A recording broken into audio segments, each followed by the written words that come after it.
انسان کی زندگی میں جو چیزیں اسے بہت زیادہ نقصان دیتی ہیں اور بہت پیچھے چھوڑ دیتی ہیں، دنیاوی معاملات سے لے کر روحانی، اخلاقی، قلبی اور قرب الہی کے معاملات تک کو جو چیزیں نقصان پہنچاتی ہیں، ان میں ایک بڑی چیز غفلت ہے۔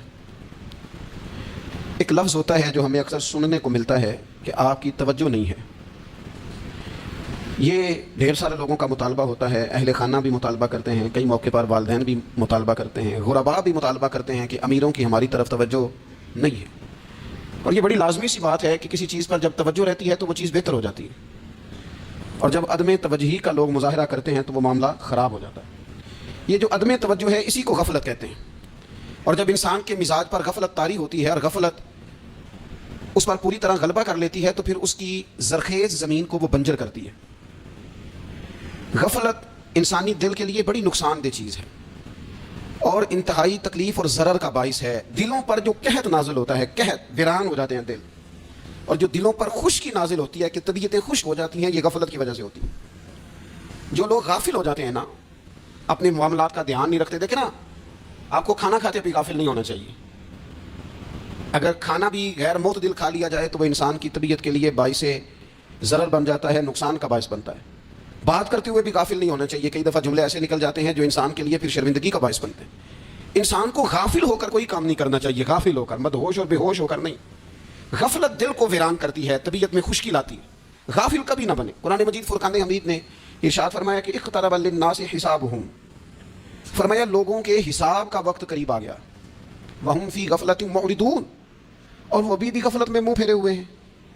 ٹائم آ گیا حساب دینے کا، لیکن وہ بھی غافل ہیں۔ ہمارے جو زیادہ تر نقصان زندگی میں ہوئے ہیں وہ صرف ہماری غفلت کی وجہ سے ہوئے۔ ہم نے چیزوں پر توجہ نہیں دی، چیزیں گڑبڑ ہو گئیں۔ جس آدمی نے پھول لگائے ہوں، پھل لگائے ہوں، کھیتی لگائی ہو، وہ دانہ ڈال کے پانی دے کے فارغ نہیں ہو سکتا، اسے توجہ کرنی پڑتی ہے۔ اور کسی نے کہا تھا مالی جیندے ہوں تو پھر بوٹے سوکھتے نہیں۔ اگر موجود ہونا ان کو سینچنے والا، رکھوالی کرنے والا، تو پھر ان کی جڑیں کبھی خشک نہیں ہوا کرتی۔ ہماری جو غفلتیں یہ بڑی ضرر کا باعث ہیں، نقصان کا باعث۔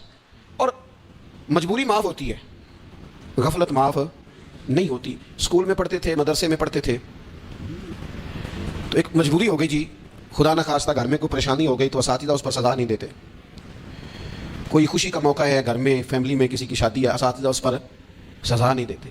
لیکن اگر کبھی پتہ چلتا تھا نا کہ یہ گھر سے تو آیا تھا لیکن مدرسے نہیں آیا، یہ اسکول نہیں آیا، رستے میں غافل ہو گیا، تو یہ بات خوفناک تھی۔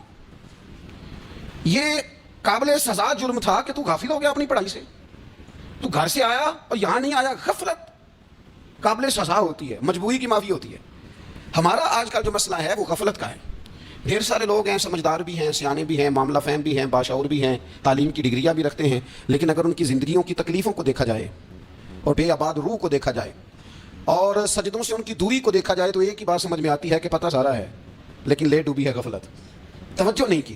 لائق بچہ بھی نالائق ترین زندگی گزارتا ہے، اس لیے کہ اس کے لائق ہونے کے ساتھ ساتھ اس کا توجہ کرنا بھی تو ضروری ہے نا۔ نرے لائق کا کیا فائدہ اگر وہ محنتی نہیں، اگر وہ توجہ ہی نہیں کرتا، اپنا سبق دھیان سے سنتا پڑھتا ہی نہیں، تو جتنا مرضی لائق ہو پیچھے رہ جائے گا۔ اور کئی نالائق ہوتے ہیں، رٹا لگا کے پاس ہوتے ہیں، پر چلو رٹا تو لگاتے ہیں نا، محنت تو کرتے ہیں نا، جدوجہد تو کرتے ہیں۔ کئی نالائق جدوجہد کے باعث آگے گزر جاتے ہیں اور کوئی اسی چکر میں رہ جاتے ہیں، میں بڑا لائق ہوں، کل پڑھ لوں گا، پرسوں پڑھ لوں گا، ہفتہ تیاری کر کے پاس ہو جاؤں گا۔ اپنی زندگی سے غفلت کا پردہ اٹھا، اور غفلت اس کے لیے فیصلہ کرنے کی ضرورت ہوتی ہے، پلاننگ کرنے کی نہیں، فیصلہ کرنے کی ضرورت ہوتی ہے کہ میں نے اب غفلت کرنی۔ ہم نہ جب بھی کوئی پروگرام بناتے ہیں تو منصوبہ بندی شروع کریں، منصوبہ بندی نہ کریں، فیصلہ کریں، کہیں کہ میں نے غافل نہیں ہونا۔ غفلت گھر کے دنیا کا نام ہے، اپنے آپ کو غفلت سے بچائیں۔ آپ دیکھیں حضرت کعب بن مالک رضی اللہ تعالیٰ عنہ فرماتے ہیں، بخاری میں موجود ہے، فرماتے ہیں کہ جنگ میں پیچھے رہ گیا تھا، میرا خیال تھا کل چلا جاؤں گا، گھوڑے اور سواریاں میرے پاس تیز ہیں، مضبوط ہیں، پرسوں چلا جاؤں گا، تیزی سے بھاگ کے میں پہنچ جاؤں گا، میں قافلے کے ساتھ شامل ہو جاؤں گا، لیکن بس تھوڑی سستی ہو گئی، ذرا غفلت ہو گئی۔ آپ فرماتے ہیں جب سب لوگ چلے گئے حضور علیہ السلام کے ساتھ جہاد میں اور میں پیچھے رہ گیا، تو پھر جب چند دن گزر گئے اور محبوب کے واپس آنے کا ٹائم ہو گیا، تو اب میں غور کرتا سمجھتا تو مجھے مدینے میں یہاں بزدل لوگ نظر آتے، اور کون نظر آتے؟ جو منافق تھے، وہ منافق بزدل دکھائی دیتے، یا مجھے عورتیں اور بچے دکھائی دیتے۔ میں پریشان ہوا، حضور واپس آ گئے۔ جنہوں نے بہانے کیے تھے نا منافقین نے، یہ مجبوری تھی اس لیے نہیں جہاد پہ گئے، یہ جنہوں نے بہانے کیے تھے انہیں مل گئی معافی، اور میں نے سچ بولا، میں نے کہا یا رسول اللہ میں غافل ہو گیا تھا۔ اب کہتے ہیں میں نے جب کہا نا حضور سستی ہو گئی تھی، ذرا غفلت ہو گئی، تو بندہ محبوب سے غافل ہو جائے, بندہ وہیں سے غافل ہو جائے. جو دم غافل سو دم کافر سانو مرشد اے ہو پڑھایا. جب کہا نا حضور وہ غلطی ہو گئی, کوئی مجبوری نہیں تھی, تو فرماتے ہیں باقیوں کو معافی مل گئی, میرے ساتھ حضور ناراض ہو گئے. ایک دن نہیں, 2 دن نہیں, 50 دن حضور ناراض رہے. مدینے کی گلیوں نے مجھے پہچاننا چھوڑ دیا. در و دیوار سے مجھے یوں لگتا تھا کہ میں پردیسی ہوں. فرماتے ہیں میں مسجد میں آتا تھا, میں جب محبوب کو دیکھتا تو حضور رخ انور پھیر لیتے, اور مجھے پتا تھا جب میرا چہرہ ادھر ادھر ہوتا تو پھر کریم رحمت کی نظر فرماتے. فرماتے 50 دن مسلسل. پھر مجھے حکم ہوا کہ بیوی بھی بھیج دو, میک کے بچے بھی بھیج دو, ننہال یعنی تنہا رہ جاؤ. فرماتے وہ میں نے قید تنہائی کاٹی, لیکن شکر اللہ کا یہ ہے کہ میں سچا تھا, بس ذرا بھول گیا تھا, بس ذرا غفلت ہو گئی تھی. تو فرماتے ہیں پھر اللہ تبارک و تعالیٰ نے میرے اوپر فضل یہ فرمایا کہ میری توبہ کا اعلان رب نے قرآن مجید میں فرمایا. تو غافل نہ بنے کبھی بھی. ہمارا نا مسئلہ یہ, اور آپ نے ناراض نہیں ہونا, ڈھیر سارے لوگ غافل ہو جاتے ہیں. مالدار بھی غافل ہیں, صاحبان علم بھی اللہ ماشاء اللہ بہت ساری جگہوں پہ غافل ہیں. جن لوگوں کو 4 لوگ جاننے لگ جاتے ہیں, کوئی مقام حاصل ہو جاتا ہے, وہ بھی بہت ساری جگہوں سے غافل ہو جاتے ہیں. اللہ ماشاء اللہ, غفلت بڑی تکلیف والا منظر ہے. جو لوگ سمجھتے ہیں نا میں اب گڈ بک میں آ گیا ہوں, اب میں اچھا ہو گیا ہوں, اب میرے لیے خیر کہا جاتا ہے, مجھے اچھائی شاید یہ مستقل میرے ساتھ رہے گی, تعریف ہی ہوگی ہمیشہ, وہ بھی غافل ہو جاتے ہیں. اور یہ غفلت ٹھیک نہیں ہوتی. وجہ دیکھنی چاہیے کس وجہ سے انسان کو وقار مل رہا, عزت مل رہی. اپنی زندگی سے غفلت کو اتار پھینکیں. تھوڑی دیر کی تو غفلت ہوتی ہے, لمبی تو نہیں. 2 منٹ کے لیے صرف اس نے ڈرائیونگ کرتے ہوئے چہرہ موبائل کی طرف کیا تھا, 2 ہی تو منٹ لگے تھے. لمحوں نے خطا کی تھی, صدیوں نے سزا پائی. لمحوں نے خطا کی تھی, صدیوں نے سزا پائی. ایک لمحے کے لیے غافل ہوئے تھے اور صدیاں, نسلیں روتی رہ گئیں پیچھے, بچے تڑپتے رہ گئے, اہل خانہ پریشان رہ گئے, ماں باپ ساری زندگی روتے رہے, لیکن یہ 2 منٹ کے لیے. یہ غفلت جو ہے یہ بڑی تکلیف والا معاملہ. اپنی زندگی سے غفلت کو اتارنا, غافل نہیں بننا, ہر وقت توجہ اور ساری باتوں پہ توجہ. بعض اوقات لوگ ایک طرف توجہ کر کے ایک طرف سے غافل ہو جاتے ہیں. نہ, توجہ ہمہ پہلو رکھنی ہے. ہمارے ذمہ جتنے بھی حقوق ہیں ان سب پر توجہ, ہر چیز کا خیال. ایسا نہ ہو کہ عبادت کرتے رہ جائیں اور حقوق العباد ہم سے چھوٹ جائیں, اور حقوق العباد اتنے زیادہ ادا کریں. صاحب مجھے کہنے لگے ایک دفعہ بڑے وثوق کے ساتھ کہنے لگے جی معاذ اللہ سما نہیں جی ٹائم ملتا, پھر نماز دا کی کریے, روزی کمانا بھی تو عبادت ہے نا. تو میں نے کہا آپ نے عبادت کرنا ایک حصہ قبول کیا ہے, آپ نے کل عبادت نہیں قبول کی. عبادت کل ہے, ہمہ پہلو. ایک حصہ آپ قبول کر کے نکل گئے اور باقی آپ نے چھوڑ دی. تو کسی ایک طرف سے بھی غافل نہیں ہونا. جتنی ذمہ داریاں ہیں, جتنی ڈیوٹیاں ہیں, ان سب کا خیال. اور جو بڑا آدمی ہوتا ہے, بڑا گھر میں بڑا ہو, قبیلے میں بڑا ہو, علاقے میں بڑا ہو, ادارے میں بڑا ہو, کلاس میں بڑا ہو, جو بڑا ہے اس کی تو ساری آنکھیں کھلی ہوئی ہونی چاہیے. ایک ایک پر اس کی نظر ہونی چاہیے کہ میری کہاں ضرورت ہے, کہاں مجھے اشک شوئی کرنی ہے, کس کے ساتھ میں نے کس طرح محبت کا رویہ رکھنا ہے. غافل نہ بنے. اچھا جی اب کیسے پتہ چلے گا کہ ہم غافل ہیں؟ یہ کیسے پتہ چلے گا؟ آپ کسی بندے سے بھی پوچھ لیں حالات کیا ہیں تو کہتا ہے اللہ کا شکر ہے کبھی کسی کا دل نہیں دکھایا, اللہ کا شکر ہے جی زمانہ ہو گیا 5 نمازیں پڑھتا ہوں, اللہ کا شکر ہے جی. کیسے پتہ چلے گا غافل ہے؟ پہلی علامت ہمارے علماء اور صوفیاء نے غافل بندے کی لکھی ہے. اس آئینے میں میں نے اور آپ نے اپنا آپ دیکھنا ہے. غافل بندے کی پہلی علامت یہ ہوتی ہے کہ وہ دنیاوی کاموں میں چست ہوتا ہے اور اللہ اور اس کے رسول کی فرما برداری میں سست ہوتا ہے. یعنی نماز کے وقت اسے نیند ستاتی ہے, پریشانی ہوتی ہے, لیکن اگر کسی جگہ مال مل رہا ہو, پیسے مل رہے ہوں, وہاں جانا ہو تو پھر اسے کوئی چیز بھی تنگ نہیں کر. دنیاوی کاموں میں چست ہوگا, یعنی ٹی وی کے آگے, موبائل کے آگے وہ گھنٹوں بیٹھا ہوا ہے, اور اگر اسے 25 منٹ قرآن پاک سننا پڑ جائے, اگر اسے 20 منٹ دینی محفل میں بیٹھنا پڑ جائے, اگر اسے کہا جائے کہ تو 20 رکعت نماز نفل ادا کر, دنیاوی کاموں میں چست ہے, دینی کاموں میں. یہ غفلت کی پہلی علامت. پھر ذاتی معاملات پہ پیسہ خرچ کرنا ہو تو ڈھیر سارا ہے, کسی غریب کی مدد کرنی ہو تو. وہ ہمارے ایک دوست ہیں, وہ اکثر کہا کرتے ہیں, وہ کہتے ہیں آج کل کسی سے کہنا فلائی کام میں, دینی کام میں, کسی کی مدد میں کچھ 4 پیسے خرچ کرنے ہیں تو لوگ کہتے ہیں ہاتھ تنگ ہے. ہاں کچھ سستا پلاٹ ملتا ہو نا, اور اگر یہ سمجھ آ جائے کہ وہ مجبور ہے بیچارہ بیچنے والا, تو پھر کہتے ہیں میں 2-3 دوستوں کو پھڑ لے سن. ذاتی کاموں میں جب بندہ چست ہو اور دینی کاموں میں سست ہو تو مطلب یہ ہے کہ بندہ غافل ہے. پہلی علامت غفلت کی. اور غفلت کی دوسری نشانی یہ ہے کہ انسان گناہ کے کاموں کو معمولی سمجھنے لگ جاتا ہے. یہ غافل بندے کی نشانی ہے. گناہ کو معمولی سمجھتا ہے, چھوٹا سمجھتا ہے. آج کل لوگ کہتے نہیں میں کو اکیلا کر رہا ہوں, ساری دنیا ہی کرتی ہے. اور جناب کیا ہو گیا, اگر یہ غلطی ہو گئی تو بندے سے ہو ہی جاتا ہے. گناہ کو معمولی سمجھنا, چھوٹا سمجھنا, اور کہنا پھر کیا ہو گیا ہے, انسان سے غلطی ہو جاتی ہے.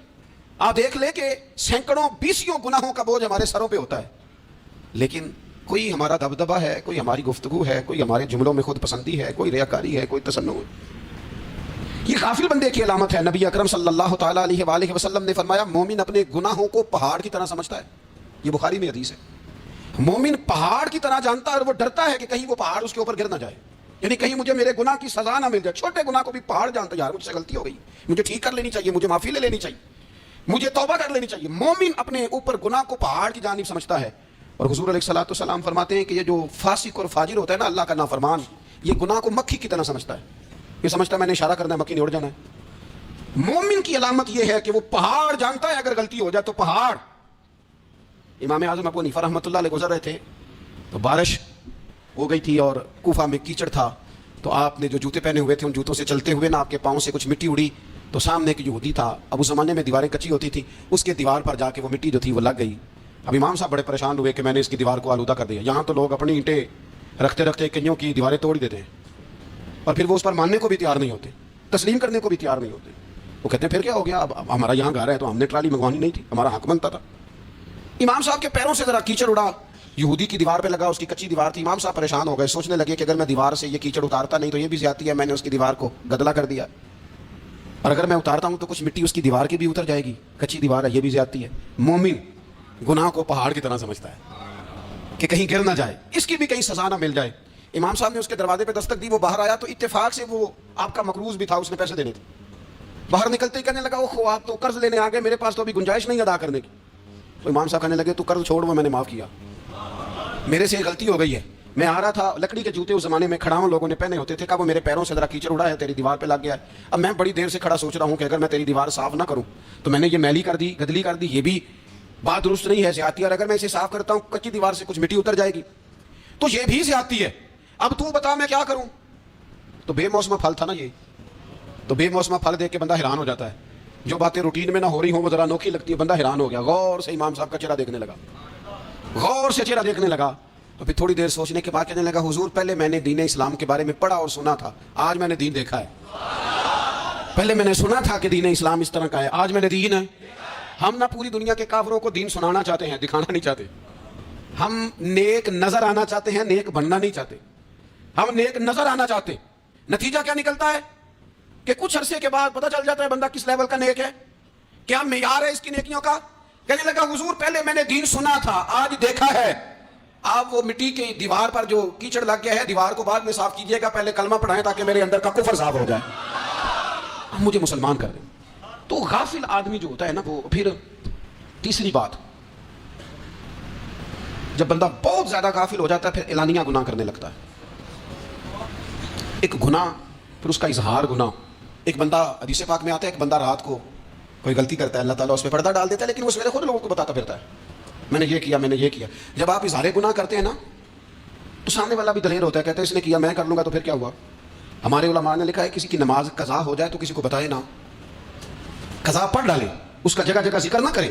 جب آپ کہیں گے نا میری قضا ہو گئی تو آپ کے ساتھ رہنے والا بچہ دوست سمجھے گا یار اس کی قضا ہو گئی ہے تو میری بھی ہو جائے گی, تو کیا ہو. گناہ کرنا بھی گناہ ہے اور گناہ کا اظہار بھی گناہ ہے. نبی اکرم صلی اللہ تعالیٰ علیہ وآلہ وسلم نے ارشاد فرمایا میری ساری امت کو معافی مل جائے گی سوائے ان لوگوں کے جو اعلانیہ گناہ کرتے ہیں. یہ بخاری مسلم دونوں میں حدیث موجود ہے. جو اعلانیہ گناہ, جنہوں نے خود ساری دنیا کو گواہ بنا لیا, میں نے یہ بھی جرم کیا, یہ بھی کیا, یہ بھی کیا, یہ بھی کیا, خود انہوں نے لوگوں کے. بہت بڑے غافل آدمی کی علامت ہے کہ گناہ کرے اور پھر اوپر سے اعلانیہ گناہ کرے, اتنا بڑا جرم کرے. پھر چوتھی علامت اگر ہم دیکھنا چاہیں, ہم غافل تو نہیں, تو غافل بندے کی چوتھی علامت یہ ہوتی ہے کہ وہ فضول کاموں میں وقت بڑا ضائع کرتا ہے. فضول یاد میں ادھر بیٹھے ہیں, ادھر بیٹھے ہیں, یہاں گپ شپ ہو رہی ہے, وہاں موبائل دیکھا جا رہا ہے, پھر کوئی ٹائم ملا ہے تو پھر کہیں دور دراز کسی ہوٹل پہ کھانا کھانے چلے گئے, پھر کچھ ٹائم ملا تو چلو نکلتے ہیں ذرا کوئی ہفتہ سیر کر آتے ہیں, یہاں گپ شپ ہے, فلاں کو ڈسکس کر لیتے ہیں, فلاں کے بارے میں بات کر لیتے ہیں, سیاسی تبصرے کر لیتے ہیں, یہ تھوڑی گفتگو ہو جاتی ہے, چلے محلے داروں پہ تبصرہ شروع کرتے ہیں, کون روٹی زیادہ کھا رہا ہے,